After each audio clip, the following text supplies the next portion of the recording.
എന്റെ അടുത്തേക്കാണ് അവൾ ഓടി വന്നിരിക്കുന്നത്. ഞാനാണ് ആദ്യം പോലീസിനെ അറിയിക്കുന്നത്. പോലീസ് വരുന്നു എന്നൊക്കെ പറയുന്ന കാരണങ്ങൾ വെച്ചിട്ട് തന്നെ ജനം അത്യാവശ്യം ഒന്ന് ചിന്തിക്കും. എന്നിട്ടും വന്നിട്ടുണ്ടായിരുന്നു പല പത്രങ്ങളിലും, ലാലിനെ അറസ്റ്റ് ചെയ്ത് ചോദ്യം ചെയ്താൽ എല്ലാ കാര്യങ്ങളും തെളിയുന്നു. പക്ഷെ അതുകൊണ്ട് എനിക്കത് വേദനയായിട്ടും തോന്നിയില്ല. കാരണം എന്നെ സംശയിക്കാനുള്ള ചാൻസസ് കുറവാണ് മറ്റുള്ളവർക്കും, ജനങ്ങൾക്കും. ജനങ്ങളെ സംശയിക്കുക എന്ന് പറയുന്നത് ഏറ്റവും വലിയ കാര്യം. ഇപ്പൊ എനിക്ക് തന്നെ അറിയാവുന്നതാണ്, നമ്മുടെ ഒരു മഹാനായ ഒരു വലിയ നടൻ, അദ്ദേഹം ഇപ്പോഴും ഉണ്ട്. അദ്ദേഹത്തിന്റെ വീട്ടിലെ ഡ്രൈവർ പണ്ട് ഒളിച്ചു പോയിട്ട് അദ്ദേഹത്തിന്റെ മകളുമായിട്ട് ബന്ധപ്പെടുത്തി കഥകളുണ്ടാക്കി അദ്ദേഹം ചവിട്ടിക്കൊന്നാണെന്ന് പറഞ്ഞു.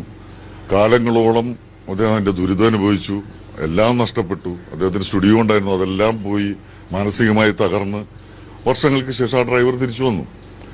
ആർക്കും ഒന്നും പറയാനില്ല, പിന്നെ പറയാനില്ല. അപ്പൊ അത്രയും കാലം അനുഭവിച്ച ഒരു ദുരിതം എന്ന് പറയുന്ന സാധനം ഉണ്ട്. അതിപ്പോ ഞാനും പേടിച്ചു. ഇപ്പൊ ഇന്നലെ പൾസർ സുനിയെ അറസ്റ്റ് ചെയ്തു, കോടതിയിലിട്ട് അറസ്റ്റ് ചെയ്തു എന്ന് പറഞ്ഞപ്പോ ക്രിക്കറ്റ് കളി ഇന്ത്യ ജയിച്ച് സന്തോഷത്തോടെ ഞങ്ങൾ ചാടി ഒന്ന് കൈയടിച്ചു. അടുത്ത നിമിഷത്തിൽ നമ്മൾ ആലോചിക്കുന്നത്, ഇയാൾക്ക് തോന്നുകയാണ് ഇതിന്റെ എല്ലാം പുറകില് ലാലായിരുന്നു, അല്ലെങ്കിൽ ഇതിന്റെ എല്ലാം പുറകില് ആൻഡോ ആയിരുന്നു, അല്ലെങ്കിൽ വേറെ ആരെങ്കിലും അയാൾക്ക് ശത്രുതയുള്ള ഒരാളുടെ പേര് ഒന്ന് പറഞ്ഞാൽ അയാളുടെ ജീവിതം തീർന്നു.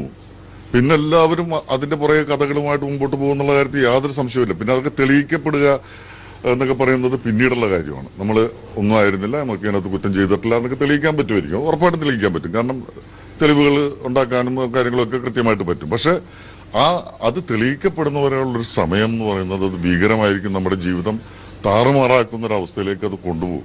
അപ്പൊ ഈ ഊഹോപോഹ കഥകൾ ഉണ്ടാക്കുമ്പോൾ അത് ഒരുപാട് പേരെ ഭീകരമായിട്ട് ബാധിക്കുന്നു എന്ന് എല്ലാവരും മനസ്സിലാക്കി.